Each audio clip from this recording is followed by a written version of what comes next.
নবী গো, জিবরাইল আমিন আপনার কাছে কোন ওহী দিয়া গেল?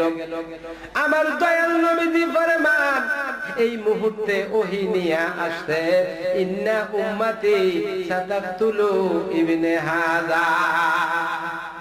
এগো উম্মুল ফাযাল, এই মুহূর্তে জিবরাইল আমিন এসে আমি নবীজিকে বলে গেল, কয় আমার এই হুসাইন আলাইহিস সালাতু ওয়াস সালামকে, আমার এই সন্তানকে আমার উম্মতেরা নির্মমভাবে কতল করে দিবে। আমার উম্মতেরা আমার এই সন্তানকে কতল করবে, এই কথাটা শোনার পরে আমার ভিতরে কষ্ট হয়েছে। আমার উম্মতেরা আমার আওলাদের উপর ছুরি লাগাইবো, এটা আমার কাছে কষ্ট হয়েছে, এই জন্য আমি কাঁদছি। আসলে তোমার কোনো বেয়াদবির কারণে আমি কাঁদছি না। এবার সাওয়ায়েকে মুহরাকা কিতাবের নাম, সাওয়ায়েকে মুহরাকা কিতাবের মধ্যে বর্ণিত আছে হযরত ইবনে সাদ রাদিয়াল্লাহু তাআলা আনহু, হযরত সাবি রাদিয়াল্লাহু তাআলা আনহু থেকে বর্ণনা করতেছেন। তিনি বলতেছেন হযরতে আলী কাররামাল্লাহু তাআলা ওয়াজহু, কয় তিনি যখন সিফফিনের যুদ্ধে যাইতেছেন, যাওয়ার সময় ফুরাত নদীর পারে পারে সিফফিনের যুদ্ধে যাইতেছেন, হঠাৎ কইরা সামনে যখন একটা বড় মাঠ পড়লো, মাঠ পড়ার সাথে সাথে হযরতে আলী কাররামাল্লাহু তাআলা ওয়াজহু তিনি মাঠের কাছে দাঁড়াইয়া গেলেন। দাঁড়াইবার পরে জিজ্ঞাসা করতেছে, এরে তোমরা জিজ্ঞাসা করো এই জায়গার স্থানীয় লোকদেরকে এই মাঠটার নাম কি? সাথে সাথে একজনে জিজ্ঞাসা করছে, এই মাঠটার নাম কি? ওই এলাকার লোক বলতেছে, হুজুর এই মাঠটার নাম হইল কারবালা। হযরত আলী কাররামাল্লাহু তাআলা ওয়াজহু তিনি কারবালা নামক শব্দটা কান মুবারকের মধ্যে শোনার সাথে সাথে দাঁড়ানির মধ্যে এমনি ভাবে কাঁদা শুরু করছেন। কয় কাঁদতে কাঁদতে কাঁদতে কাঁদতে কয় তিনির আশেপাশে জায়গাগুলা এই জমিনের মধ্যে মরুভূমির জমিনের মধ্যে অল্প পানিতে মরুভূমি ভিজে না। কয় কাঁদতে কাঁদতে তিনির আশেপাশে জায়গাগুলা চোখ মুবারকের পানি মুবারক দিয়া ভিজে গেছে।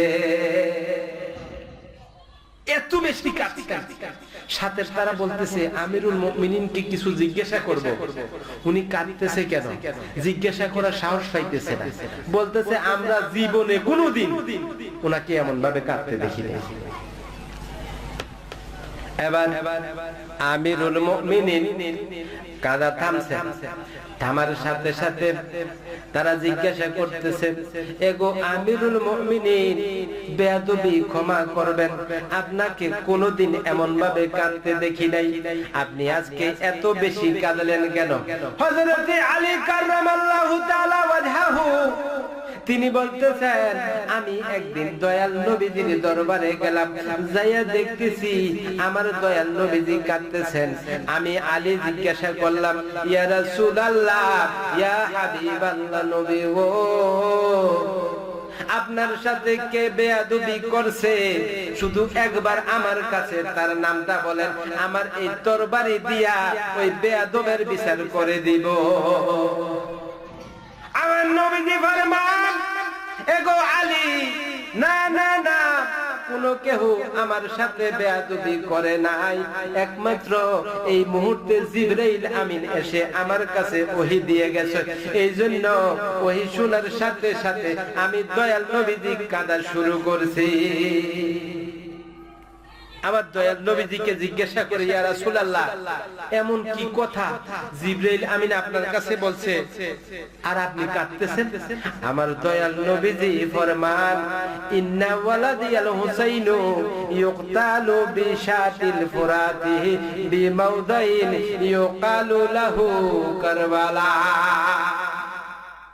এগো আলী, জিবরাইল আমিন এই মুহূর্তে বলল, আমার এই বাচ্চা, আমার সন্তান হযরতে ইমাম হুসাইন আলাইহিস সালাতু ওয়াস সালামকে কারবালার ময়দানে ফুরাত নদীর তীরে আমি নবীজির উম্মতেরা নির্মমভাবে তাকে শহীদ করে দিবে। এই কথা শুনে আমি দয়াল নবীজি কাঁদতেছি, কেউ আমার সাথে বেয়াদবি করে না। এখন দয়াল নবীজি পূর্বেই ঘোষণা। ইমাম হুসাইন আলাইহিস সালাতু ওয়াস সালাম কারবালার ময়দানে শহীদ হইলেন, এটা পূর্বের থেকেই ঘোষণা। এখন কারবালার কথা বলতে গেলে আমরা দেখবেন রাত্র শেষ হয়ে যাবে, কারবালার আলোচনা শেষ হইতো না, এটা তো বিশাল। তো আমাদের মনের মধ্যে এটার কিছু আকাঙ্ক্ষা থাকে, কিছু না কিছু বলতেই হবে, কি বলেন? না বললে মনের মধ্যে প্রশান্তি আসে। আমার দয়াল নবীজি ইমাম হুসাইন আলাইহিস সালাতু ওয়াস সালাম তিনি যখন কারবালার ময়দানে যুদ্ধের মধ্যে রত হইলেন, সব কথা বাদ দিয়ে কারণ সব কথা বলা যাবে না, সময় নাই। যখন কারবালার ময়দানে আসলেন, তিনি সমস্ত শরীর মুবারকের মধ্যে 121টা তীর এরকম সমস্ত শরীর মুবারকের মধ্যে 121টা তীর গাতার পরে তিনি শরীর মুবারকের থেকে রক্ত মুবারক বাইর হইতে হইতে তিনি দুর্বল হয়ে গেছেন। দুর্বল হওয়ার পরে তিনি যখন কাইত হইয়া গোড়ার থেকে মাটির মধ্যে পড়ে যাচ্ছেন, এমন সময় তিনি দেখতেছেন কারবালার ময়দানের মধ্যে আমার দয়াল নবীজি একটা শিশি লইয়া হাজির।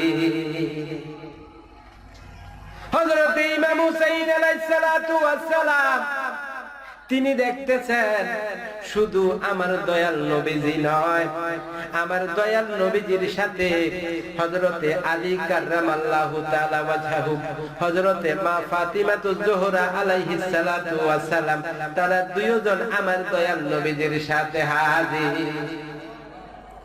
তিনি ওই কারবালার ময়দানের মধ্যে বলতেছেন, আদিরিকনি ইয়া রাসূলুল্লাহ, এগো আল্লাহর রাসূল, আমি পড়ে যাচ্ছি, আমাকে আপনি ধরেন। নবীজি চুপ করে দাঁড়াইয়া রইলেন, কয় আমি আমার এই মুহূর্তে উম্মতের জন্য পুঁজি করি। বোতল মোবারক লইছেন, এইটা দিয়া ইমাম হুসাইন আলাইহিস সালাতু ওয়াস সালামের রক্ত মোবারক নেওয়ার জন্য। সাথে সাথে যখন ইমাম হুসাইন আলাইহিস সালাতু ওয়াস সালাম মাটির মধ্যে পড়ে গেলেন, তিনি বুক মোবারকের মধ্যে এসে বসলো সীমার। তারপর তিনি মাজা মুবারকের উপরে এসে বসলো হাওলা বিন ইয়াজিদ। তারপর তিনি পা মুবারকের মধ্যে বসলো সেনান বিন আনস। তিনজন পালোয়ান, সবচেয়ে বড় পালোয়ান হইল এটা। কারবালার ময়দানে 22,000 সৈন্য, 22,000 সৈন্যের মধ্যে সবচেয়ে বড় পালোয়ান হলো এই তিনজন। এবার তিনি গলা মোবারকের মধ্যে তলোয়ার লাগাইয়া ফুসাইতেছে। ইমাম হুসাইন আলাইহিস সালাতু ওয়াস সালাম কয়, তোমার নাম কি? কয়, আমার নাম সীমার। কয়, আমি বুঝে গেছি তোমার হাতে আমার কল্লা মোবারক দ্বিখণ্ডিত হইব। আমার নানাজান বলছে, যা বলছে হুবহু তাই হবে, তোমার সাথে আর আমি অন্য কোনো কিছু করব না, তুমি আমার কল্লা কাটবা, ঠিক আছে, তবে তোমার এই ছুরি দিয়ে যদি, তোমার এই তলোয়ার দিয়ে যদি কিয়ামত পর্যন্ত আমার গলার মধ্যে পৌঁছাইতে থাকো, তোমার এই ছুরি আমার একটা পশমও কাটতে পারবে না। সে বলতেছে, সীমার বলতেছে, এগো ইমাম হুসাইন, তোমার গলার মধ্যে এমন কি আছে আমি কেটেই দেখবো। কয়, না রে না, কিয়ামত পর্যন্ত পৌঁছাইতে পারবা আমার গলার মধ্যে, তোমার ছুরি একটা পশম মুবারক কাটতে পারতো না। কেন? আমার নানা জান আমার এই গলার মধ্যে চুমা দিছে যিনি দুজাহানের বাদশা, তিনি যখন এইখানে চুমা দিছেন, এইখানটার মধ্যে পৃথিবীর আর কোন অস্ত্র আমার এইখানে কাজে আসবে না। আমার দয়াল নবীজি যেই জিনিসের মধ্যে একবার শরীর মোবারক লাগছে, হাত মোবারক লাগছে, কয় দুনিয়ার জমিনের কোন আগুনে ওই জিনিসটারে কোনদিন পোড়াইতে পারে না। হে, তুমি আমাকে কাটবা, আমি বুঝছি, আমার তলোয়ারটা তুমি নাও। নিচে কয় আমার পিছন দিয়া তুমি কাটো, পিছন দিয়ে কাটতেছে, ফুস দিছে, সাথে সাথে কাটতে গেছে। এই যখন তিনি শরীর মুবারকের থেকে মাথা মুবারক আলাদা করে ফেললো, এমন সময় তিনি শরীর মুবারকের থেকে রক্ত মুবারক জমিনের মধ্যে পড়তেছে। উপর দিয়া একটা কাক যাইতেছে, কাক যাওয়ার সময় দেখতেছে এরে আমার দয়াল নবীজির নাতি হযরতে ইমাম হুসাইন আলাইহিস সালাতু ওয়াস সালাম এই মুহূর্তে তিনির কল্লা মুবারক কাটিয়া নিয়ে গেল। এগে আমি তো এই খবরটা কমপক্ষে ইমাম হুসাইন আলাইহিস সালাতু ওয়াস সালামের একটা মেয়ে বসবাস করে মদিনায়, আমি এই খবরটা হযরতে ফাতিমা আলাইহিস সালাতু ওয়াস সালামের কাছে যাইয়া পৌঁছা। কাক সাথে সাথে জমিনের মধ্যে নামছে, নামার পরে ঠোঁট দিয়া ইমাম হুসাইন আলাইহিস সালাতু ওয়াস সালামের রক্ত মুবারক লইছে, ঠোঁটের মধ্যে মুখের মধ্যে রক্ত মুবারক লইছে, লইয়া একটা উড়াল দিছে। এই একটা উড়ালে মদিনা শরীফ আয়া পৌঁছছে। যাইয়া হযরতে ফাতিমা যিনি হইলেন সানি ফাতেমা, সানি ফাতেমা মানে দ্বিতীয় ফাতেমা, হযরতে মা ফাতিমা খাতুনে জান্নাত মা ফাতিমা, ইনির পরে হযরতে ইমাম হুসাইন আলাইহিস সালাতু ওয়াস সালামের মেয়ের নাম ফাতিমা। সেই খাতুনে জান্নাত মা ফাতিমা যেমন চেহারা ছিল, যেমন তিনির চাল চলন কথাবার্তা ছিল, ইমাম হুসাইন আলাইহিস সালাতু ওয়াস সালামের মেয়ে মা ফাতিমারও ঠিক হুবহু তেমন স্বভাব তেমন চাল চলন হয়েছে। এই জন্য তিনিকে বলা হয় সানি ফাতেমা, অর্থাৎ দ্বিতীয় ফাতেমা। কাক আসিয়া মদিনা শরীফে মা খাতুনে জান্নাতের হুবহু নমুনা আকৃতি সানি ফাতেমার দরজার মধ্যে আইয়া তার হাতটা দিয়া এরকম ভাবে খটখট খটখট করতেছে। ভিতরের থেকে তিনি আওয়াজ পাইছে, কিন্তু সাথে সাথে আসে নাই। এবার কাকটা যাইয়া পাশে একটা গাছের উপরে বইছে, বসার পরে সানি ফাতেমা এই দরজা খুললা বাহির হয়ে দেখতেছে পাশে কেউ নাই। কেউ না দেখিয়া আবার ফিরে ঘরের দিকে যখন রওনা দিছে, দেখতেছে ওই দরজার মধ্যে রক্ত দিয়া লেখা আছে কুতিলুল হাসানু বিশাতিল ফুরাতি ফি আরদি কারবালা।